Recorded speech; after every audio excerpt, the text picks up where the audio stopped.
A paz do Senhor. Chegamos à lição de número 4, que tem o título A Santificação e a Palavra de Deus. Já estudamos 3 lições, um quarto do trimestre. Estudamos a primeira lição com os conceitos introdutórios do trimestre sobre santificação. Na lição 2, nós vimos o pecado visto sob a perspectiva do Deus que é santo. Na lição 3, nós vimos que o temor do Senhor é importantíssimo e fundamental para um caminho de santidade. E agora, nesta lição, nós vamos tratar de um aspecto que é muito importante para a santificação, que é a palavra de Deus. Para isso, a lição está distribuída em 3 tópicos. O primeiro tópico, todo avivamento é precedido pelo ensino da palavra. O segundo, os resultados do retorno à palavra de Deus. E em terceiro, o retorno à adoração por meio da Páscoa. O texto principal desta lição está em 2 Reis 22 e 11, que diz o seguinte: Sucedeu, pois, que, ouvindo o rei as palavras do livro da lei, rasgou as suas vestes. Nós vamos estudar que esse momento foi fundamental, no momento em que o rei ele ouve a palavra de Deus, ele se volta à palavra de Deus, é confrontado pela palavra e ele chega então ao arrependimento. E esse arrependimento do rei vai influenciar também as demais pessoas, os líderes e o povo. Nós vamos estudar sobre isso nesta lição e esse é um ponto fundamental da lição. O resumo da lição é o seguinte: todo avivamento verdadeiro é precedido pelo ensino e o cumprimento da palavra de Deus. Não é por força ou movimentos humanos. Ao final dessa lição é fundamental que nós venhamos a entender o papel fundamental, a importância da palavra de Deus também para a santificação. O texto bíblico utilizado é o segundo livro de Reis, capítulo 22, verso 3 ao 8 e o versículo 11. Também o segundo livro do Reis, capítulo 23, do verso 2 ao 3 e os versículos 21, 22 e 25.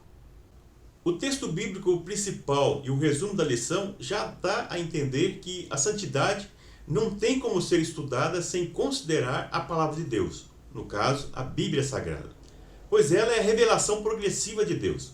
Ela que revela também a vontade e o plano de Deus para a salvação da humanidade.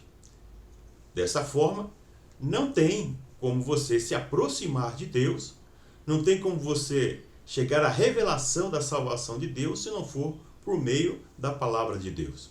Então Jesus afirma que por meio da palavra é que nós somos limpos. Lá em João capítulo 17, versículo 5, ele diz: Vós sois limpos pela palavra. E para demonstrar a importância e o impacto da palavra de Deus, nós vamos analisar nessa lição 2 grandes avivamentos que houve na história do povo de Israel. Os avivamentos que foram protagonizados por o rei Ezequias e o rei Josias. Mas daremos uma ênfase especial para o avivamento liderado pelo rei Josias. Vamos então ao primeiro tópico da lição. Todo avivamento é precedido pelo ensino da palavra. Conforme já mencionado na introdução, os 2 grandes avivamentos do povo de Israel antes do exílio foram liderados por 2 grandes reis, o rei Ezequias e o rei Josias. Mas os 2 foram impactados pela palavra de Deus. O rei Josias inicia a reforma abrindo e reparando o templo e conduzindo um povo ao retorno à palavra de Deus e à busca da santificação. Mas porque ele também primeiro foi impactado. Nós vemos que ele promove, por meio do retorno às Escrituras, uma aliança exclusiva com Yahvé, que já não era um Deus exclusivo, porque o povo de Israel, seguindo os demais povos, adoravam vários deuses e abandonaram a adoração exclusiva para Yahvé, ou para o Deus único e verdadeiro. Então, Yahvé voltou a ser o Deus nacional do povo de Israel e com uma adoração exclusiva para ele. Mas, como eu disse também na introdução, nós vamos dar uma ênfase para o avivamento liderado por Josias devido ao seu impacto e também pela mudança, o resultado que provocou esse avivamento, que nós vemos que foi mais permanente e que teve uma profundidade ainda maior. Josias aproveita a decadência do Império Assírio, que era o grande império da época que dominava as nações e também Israel, do qual Israel era vassalo. O Império Assírio, enquanto Império Mundial, ele impunha sobre os seus dominados a forma que eles deveriam administrar e também praticar as religiões. Mas nesse momento Josias aproveita a decadência em que ele está envolvido com outras guerras e retoma o poder, o controle da nação e projeta o ideal de unir as 12 tribos, que era um dos seus grandes sonhos, unir o Reino Norte com o Reino Sul. Então, nós vemos as 10 tribos do Norte e as 2 tribos do Sul. Então, Josias liderava sobre as 2 tribos do Sul, mas ele tinha um projeto também de unificar as 12 tribos, como no início, na época de Davi. E nós vemos que Josias, ele consegue, através do seu avivamento, do grande avivamento que ele trouxe, impactar também algumas tribos do Reino Norte. Então, o retorno do estudo das Escrituras resgata o monoteísmo, ou seja, adoração ao único Deus, ao Deus Yahvé, como Deus único e verdadeiro. E daí nós vemos também que com isso ele acaba centralizando o culto e adoração em Jerusalém, porque com a divisão dos reinos, nós vemos que o Reino Norte criaram também altares e templos, lugares de adoração lá no Reino Norte, para que o povo não subisse para Jerusalém para adorar num lugar centralizado, dando força assim para o Reino Sul. Mas nós vemos que com a reforma de Josias ele consegue centralizar o culto e a adoração em Jerusalém, como Ezequias também conseguiu, mas aqui de uma forma mais profunda, como eu já disse. Então, além disso, ele também vai celebrar a maior Páscoa de toda a história até aquele momento, por meio da palavra de Deus. Então, a base dos 2 avivamentos, tanto do rei Ezequias como de Josias, foi o retorno do estudo da palavra de Deus. Então, por meio do estudo da palavra de Deus, eles acabam sendo influenciados pela palavra e eles acabam utilizando a palavra, as doutrinas das Escrituras, para dar o direcionamento do avivamento para o povo de Israel. Então, a transformação foi realizada por meio do confronto com a palavra. Nós vemos que a redescoberta do texto bíblico na época de Josias foi um marco na vida deste rei. Ele percebeu o quanto ele e o povo estavam distantes da vontade de Deus. Então a palavra, ela veio demonstrar que eles não estavam dentro da vontade de Deus e muito menos nem sabia qual era a vontade de Deus para o seu povo, porque eles estavam ignorando a sua palavra, ou seja, a sua revelação. O pastor Craig Pomerini, no livro que ele escreveu a respeito da história de Israel, ele comenta que a palavra de Deus serve primordialmente de 2 maneiras. Ela serve tanto para o confronto, que é com a sua voz moral e ética, mas também ela serve como conforto. Aí vem a voz amorosa e consoladora na palavra de Deus. No caso de Josias, a palavra ela foi utilizada como um confronto, ela confrontou Josias. Nós vemos que a palavra de Deus, ela mesmo atribui a si a figura do espelho. O espelho é que mostra você como você é.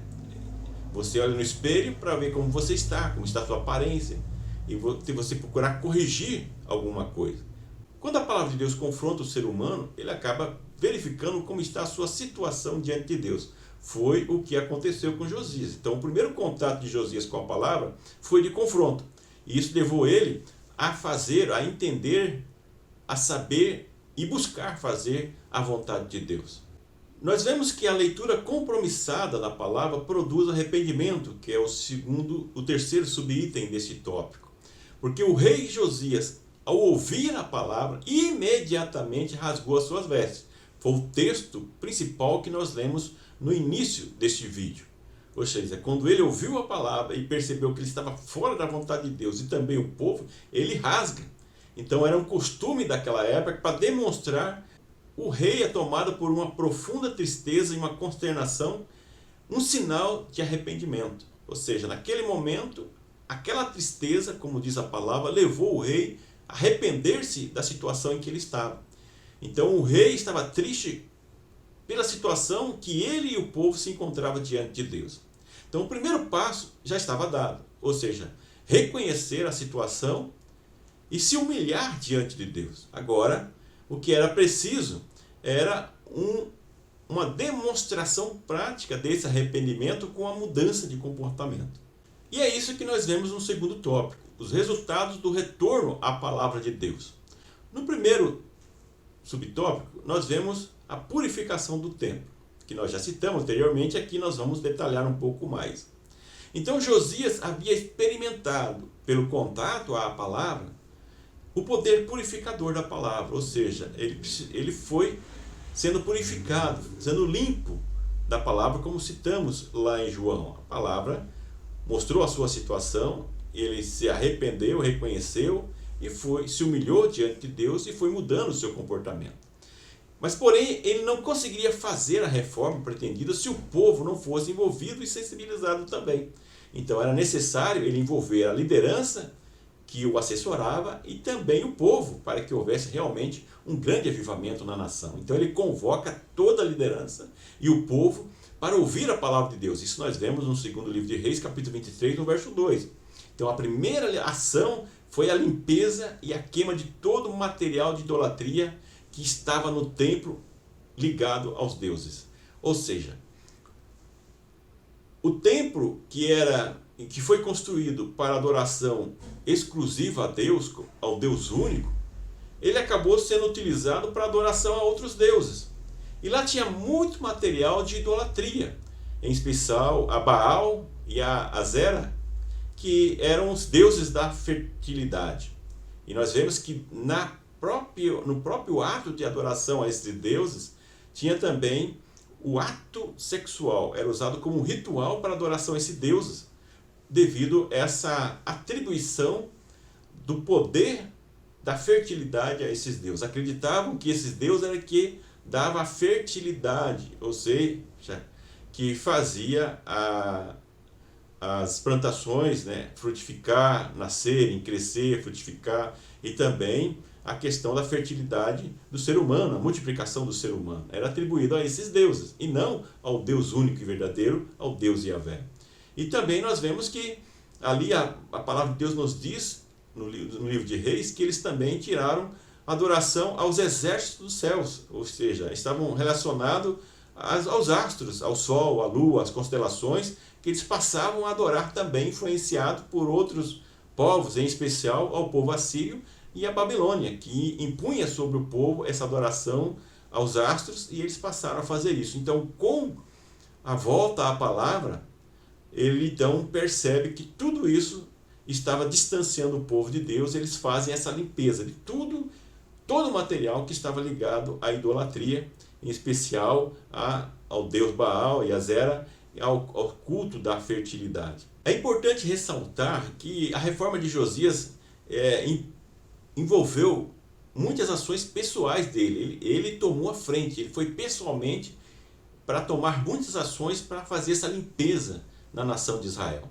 E ele estendeu isso para todo o território de Judá, inclusive algumas tribos do Reino Norte também foram influenciadas, e ele conseguiu fazer essa mudança também, ou seja, o próprio rei adentrou em regiões do Reino Norte e conseguiu influenciar o povo para que houvesse uma mudança, um retorno à palavra e um retorno a Deus, eliminando elementos materiais que ligavam à idolatria.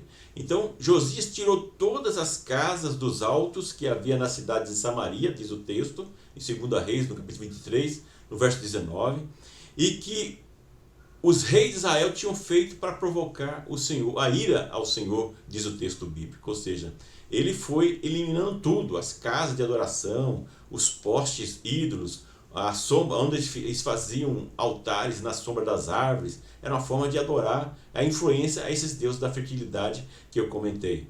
Então, em alguns lugares altos existiam pequenas construções de casas que eram considerados santuários e serviam como locais de culto e de recolher também tributos religiosos, de guardar semente para a plantação por causa da questão da fertilidade, e também usavam para fazer a questão social, atendimento aos mais necessitados. Então Josias ele elimina não só os materiais que levavam o povo à adoração, mas também os sacerdotes, os líderes religiosos que levavam o povo a adorar os outros deuses. E aí vem uma pergunta que eu entendo, professor e professora, que é importante você fazer, primeiro para você, assim como Josias foi confrontado e mudou e se humilhou primeiro, eu convido você também a analisar na sua vida quais elementos idolátricos que você precisa eliminar da sua vida. E levar essa reflexão para os alunos e alunas também. Quais elementos que hoje ainda têm influenciado a vida desses jovens e levado-os a adorar? Muitos podem dizer assim, não, eu não tenho esse problema, porque eu não adoro imagem, eu não adoro ídolo. Mas tudo aquilo que você coloca em primeiro lugar na sua vida antes de Deus é idolatria. Então tem muitas pessoas, adorando materiais, adorando objetos, e assim por status, e assim por diante. O terceiro subtópico é o restabelecimento do culto a Yahvé. Então, primeiro nós vemos que o rei eliminou os materiais e os elementos idolátricos que influenciavam o povo e os líderes também que levavam o povo à idolatria. E depois ele vai restabelecer o culto ao Deus único, conforme prescrito na palavra de Deus, conforme a orientação das próprias Escrituras. Então nós vemos que Josias restituiu o ofício dos sacerdotes, dos levitas, dos cantores e guardas do templo, conforme estava prescrito nas Escrituras. Ele fez a recolocação da arca, que já não estava no seu lugar, não estava no templo. Ele coloca no templo, num lugar específico, conforme também estava prescrito pela lei, para que ali pudessem oferecer os sacrifícios a Deus. Então, houve uma grande mudança. Mas é importante ressaltar que nem todas as pessoas tiveram uma mudança sincera. Porém, todas tiveram a oportunidade de mudar. E assim também é nos dias de hoje, na atualidade, com os avivamentos, com as mudanças. Nem todas as pessoas se envolvem, nem todas as pessoas mudam, mas todos têm a oportunidade. Deus dá a oportunidade para todas as pessoas. Então nós temos que, como professores, como líder, incentivar as pessoas a aproveitar a oportunidade. E os jovens tenham essa oportunidade nesse trimestre, vocês professores também, de analisar a sua vida para que haja um retorno à palavra e uma mudança de comportamento e uma adoração mais sincera diante de Deus. O terceiro tópico, o retorno à adoração por meio da Páscoa. O primeiro subtópico, a festa da Páscoa centralizada em Jerusalém. Por incrível que pareça, nos tempos de Josias, antes da reforma, a Páscoa já não era mais celebrada há muito tempo. O texto bíblico diz que a Páscoa foi restabelecida após esse avivamento somente no 18º ano do reinado de Josias. Haviam-se passado 18 anos que Josias havia iniciado o seu reinado ainda como criança, e nenhuma Páscoa havia sido celebrada, porque o povo estava longe do Senhor. E foi preciso a palavra, o confronto com a palavra, para eles restaurarem a celebração da Páscoa. A Páscoa, que era uma das 3 festas principais do povo de Israel e que relembrava a libertação do povo de Israel lá do Egito. Algo muito importante e muito enfatizado por Deus e pelos líderes, como em especial por Moisés, a sua orientação que deu para o povo para celebrar essa Páscoa em memória aos atos salvíficos de Deus. E aí nós vemos que essa Páscoa foi centralizada em Jerusalém, e isso foi um dos pontos centrais da reforma de Josias, pois foi transportada do ambiente familiar, aonde estava sendo praticada os anos anteriores, e talvez algumas famílias ainda faziam, em especial, em particular, mas agora passa a ser feita no templo, de forma nacional e centralizada.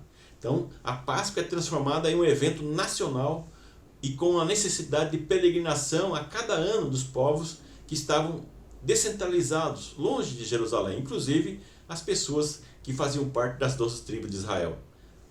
Assim, o projeto de Josias de unificar as tribos vai sendo realizado gradativamente, ou seja, vai impactando por meio da palavra também, porque ele buscava a unificação das 12 tribos. O segundo subtópico tem o título A Maior Páscoa de Todos os Tempos. Segundo Reis 23 e versículo 22, diz que a Páscoa de Josias foi a maior desde os dias de Juízes. Então, para vocês verem o tamanho impacto que foi esse retorno à palavra, eles fizeram uma grande festa. Imagine as pessoas que participaram dessa primeira Páscoa depois da reforma. Foi uma grande festa sem precedentes, que durou 7 dias. E ali foi celebrado vários sacrifícios e as pessoas foram envolvidas. E eu creio que uma grande alegria tomou conta daquele povo. Então o confronto com a palavra mudou a vida do líder e de toda uma nação, produzindo a restauração, a santidade e a comunhão com Deus, culminando com a realização da maior Páscoa de todos os tempos. A Páscoa tem um papel tão importante que eu coloco aí no terceiro subtópico, faço uma aplicação no Novo Testamento, quando Paulo usa a figura da Páscoa para exortar a pureza cristã, lá na primeira carta aos Coríntios, capítulo 5, versículos 6 e 7, que nós estudamos no comentário mais recente que eu escrevi para a CPAD em 2021, quando nós estudamos essa primeira carta de Paulo aos Coríntios. Paulo ali utiliza a metáfora do fermento, que era o elemento que era proibido na preparação da Páscoa, para exortar os coríntios, os membros da igreja em Corinto, sobre as impurezas que havia adentrado na igreja. Ou seja, na Páscoa era lançado fora todo tipo de fermento. Nós vemos lá em Êxodo 12, 15, porque o fermento passou com o tempo a ser considerado como algo prejudicial e também passou a ser relacionado com o pecado. É por isso que Paulo faz essa aplicação. Assim também como o fermento deveria ser lançado fora na Páscoa, também na igreja deveria se purificar, retirando do seu meio todo tipo de pecado. Então é isso que Paulo faz a aplicação do fermento que era utilizado na Páscoa, ou seja, que na realidade era lançado fora, não poderia ser utilizado, por isso a questão dos pães asmos, dos pães sem fermento, sem mistura. E ele utiliza essa aplicação para demonstrar que a igreja deve também se livrar, se purificar de todo pecado.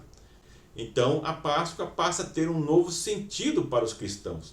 Os judeus celebram a Páscoa, mas nós vemos que com o cristianismo nós passamos então a comemorar a Santa Ceia. É uma figura da Páscoa também, pois temos Jesus, como diz o evangelista João, o Cordeiro Pascal, o Cordeiro de Deus que tira o pecado do mundo e que Paulo chama o Cordeiro Pascal. Então a santificação era tida como uma forma de gratidão e respeito ao sacrifício vicário de Cristo, o Cordeiro Pascal. Então a santificação ela deve ser observada com gratidão, com respeito, como nós já estudamos na lição anteriormente, e não com medo de Deus, mas sim com o temor do Senhor, ou seja, ter medo de desagradar a Deus. É por isso que eu coloco que a santificação ela deve ser usada como uma forma de gratidão e respeito ao sacrifício vicário de Cristo, o Cordeiro Pascal. Considerações finais. O que nós aprendemos nessa lição então? Nessa lição nós vimos que os 2 avivamentos mais significativos de Israel, no período antes do exílio, foram protagonizados por 2 grandes reis, Ezequias e Josias. Mas demos uma ênfase para o avivamento trazido por Ezequias devido à sua abrangência e à sua profundidade. Mas tanto o avivamento de Ezequias como o avivamento de Josias foram precedidos pelo ensino da palavra de Deus. Como nós vimos que a palavra de Deus é eficaz de 2 maneiras, no confronto e também na consolação. E aqui nós vimos que, por meio do confronto, a palavra de Deus levou esses grandes líderes a verem a sua própria situação, a situação do povo, como eles estavam distante de Deus, e levou esse povo a ter uma vida transformada. Então Josias e Ezequias primeiro foram transformados pelo efeito do confronto da palavra, para depois conduzir os seus líderes e o povo ao confronto da mesma palavra, e esses também foram transformados. E como resultado, foi uma busca nacional por uma vida de santidade. Tanto o rei, dando exemplo, como seus liderados, como todo o povo. Então, buscando uma vida de santificação, separados para Deus, como instrumento ou para o uso exclusivo do Deus Yahvé, o único Deus verdadeiro. Então, é uma grande oportunidade de nós, em primeiro lugar, refletirmos qual o efeito da palavra de Deus na nossa vida. Que valor nós temos dado à palavra de Deus. E nós também levarmos os alunos e as alunas da escola dominical a refletir qual valor eles têm dado à palavra de Deus e incentivar o confronto da palavra de Deus para que haja uma transformação de vida, uma restauração e uma busca de uma vida de santidade. Muito obrigado pela sua atenção e até a próxima lição. Que Deus continue abençoando você e a sua família.